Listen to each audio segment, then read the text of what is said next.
So if you are going through a financial crisis right now, this video is for you. If you feel like everything has been stripped away from you, you feel like you are at rock bottom, you have no resistance, you have no control, and you have a bunch of fear, this video is for you. Peace. What's going on, everybody?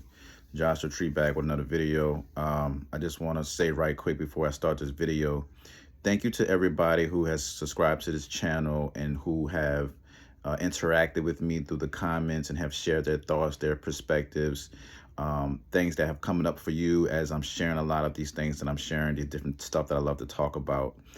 It really means a lot to me to know that I'm connecting with people and things are resonating. And I am looking forward to building a community through this YouTube platform. So thank you once again to everybody who does respond back and does leave a comment. It goes a long way. All right. Okay. And so today's video, I want to talk about spiritual wealth versus material wealth and what that may look like in your life. Now, of course, we all know what material wealth looks like, but I want to place more emphasis on what spiritual wealth looks like, because this is something I realize that I'm experiencing currently right now. And I see that if other people bring their awareness to this particular part of their abundance, they will have a different shift in their mindset towards things that they cannot see in the future, the unknown. They'll have more trust. They'll have more hope towards taking risks and allowing themselves to receive what spirit has for them. All right, so let's get into it. What is material wealth? Material wealth is the accumulation of material possessions, financial assets, right? Buying a car, buying land, getting a house, right? Obtaining a lot of money, getting jewelry, designer clothes, anything that deals with the material world. You are completely focused on expanding your material world, your physical world, your external world. Material wealth can provide a lot of comfort, right? Material wealth can provide a lot of safety and security. Material wealth can help you move, navigate, make a choice on the things that you want to experience in life. Now, the con, right? The con to material wealth is it can be stolen, it can be devalued, it can be unappreciated. You can lose these assets, you can lose your money, right? Also, material wealth does not guarantee fulfillment and happiness. And that is a big con, because a lot of people thinking that it does and it don't. Now, let's talk about spiritual wealth. What is spiritual wealth? Spiritual wealth is peace, happiness, joy, compassion, gratitude, right? Emotional freedom, alignment with your highest self, with God, with higher consciousness. Spiritual wealth is the richness of the internal world, meaning that you are rich in spirit. You have the joy, you have the love, right? You have the deep fulfillment in relationships. You have the things that money cannot buy. So the goal for spiritual wealth is internal freedom, right? Just like they say in the Bible, heaven on earth, right? The heaven on earth is the heaven that you cultivate within yourself. So you want the freedom to be, you want to relinquish all of your trauma, all of your suffering, and actually be able to enjoy your life without having to constantly be suffering through something. So that's what you obtain when you become more spiritually enriched, become more spiritually wealthy. Now, the con to spiritual wealth is it can be underdeveloped, it can be overlooked, it can be undervalued because it is not in correlation to the material world. So a lot of society is driven by material access and material gains that most people don't place their attention inside of themselves. So the spiritual wealth would be something that people just completely ignore. That's the con to it. Now, I'm not going to sit up there and say, material wealth is better than spiritual wealth, or spiritual wealth is better than material wealth. Both of them are needed to have a balanced life, and both of them is needed to express true freedom. That is how I see it.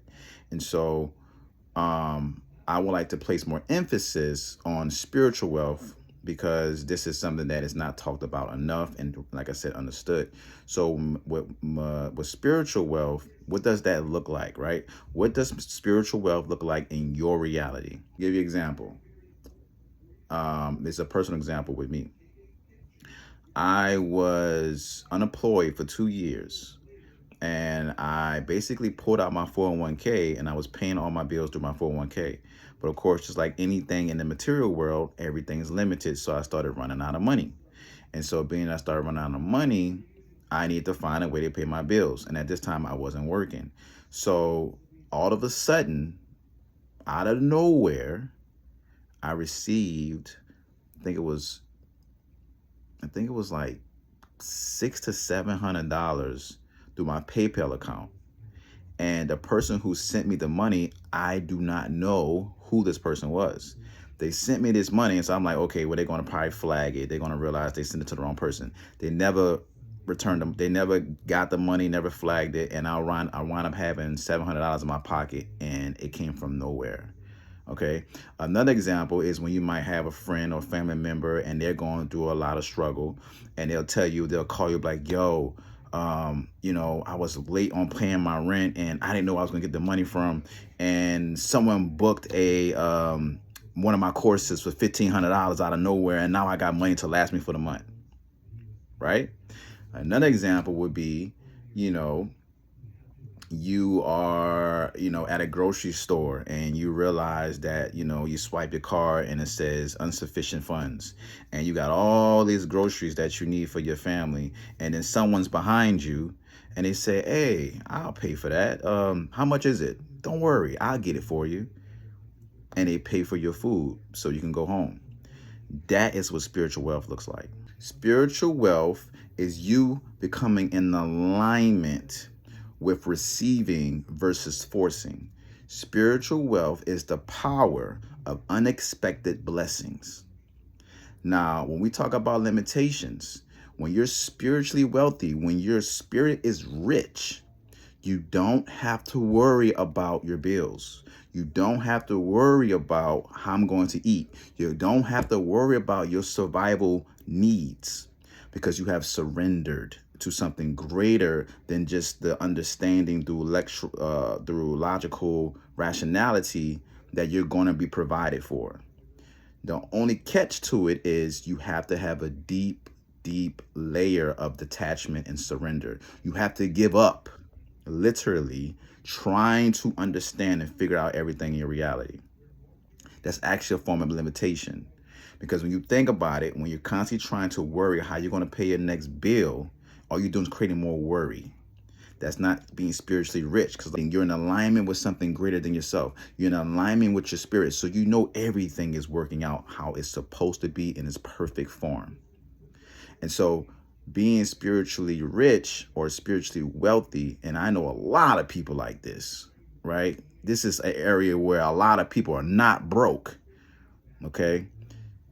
Things just happen and you can't explain it. You just can't explain it. And I'm pretty sure a lot of people listening to this video have experienced this. And if you have, please drop a comment below. I would love to hear your story. But this is what I'm noticing right now on my journey right now. I'm letting go of constantly trying to get, do this, do that. And I'm focused on my passions. I'm focusing on my purpose. I'm focusing on what God has intended for me to do. And I am trusting in something greater than myself to see that act out. I am not worried about how it's all going to happen. I've seen it happen too many times to worry how it's going to happen. So once you see in your reality the data, right? Once you see the evidence that something greater is literally supporting you, you need to find a way to detach from your mental narratives and your ego that's constantly worrying about what's in front of your face, because that is the lie. That is the illusion. And if you're giving your energy to that, it's going to give it right back to you in a form of worry, a form of stress, a form of anxiety, right? A form of, I don't know how I'm going to pay my bills, when in reality, you've been paying your bills. You ever think about it, right? Sometimes we'll question, like, I don't know how things going to get done. I don't know how the things get done. And then when it gets down to it, it gets done. I have not met not one person in my reality that has told me, yo, I couldn't pay my bills on time. They always get it done. It always happens. Always miraculously happens. Every time. Every time. With that being said, that's when you need to start to have trust in something greater than yourself and know that you are spiritually wealthy. So if you are going through a financial crisis right now, this video is for you. If you feel like everything has been stripped away from you, you feel like you are at rock bottom, you have no resistance, you have no control, and you have a bunch of fear, this video is for you. The more that you stop trying to attach your identity to things outside of you, the more you will stay in this energy. You will stay in this resistance. You will stay in this dark cycle. The more you're able to accept, understand that this is where I'm at in my journey right now, and there's nothing I can do about it. The more that you empty your energetic reservoir, you let go of all these things that you think is holding you, you think that is supporting you, that's when you will start to tap into that frequency. That's when you can start saving up your energetic frequency. You can start putting a deposit into your spiritual bank to have infinite opportunities, infinite blessings, infinite circumstances where everything that you once worried about is already taken care of. Keep going, keep going, keep going. Everything is temporary. Everything is designed to change. Nothing in life is permanent. Let go, let God. And on that note, I'm going to let y'all go. Peace.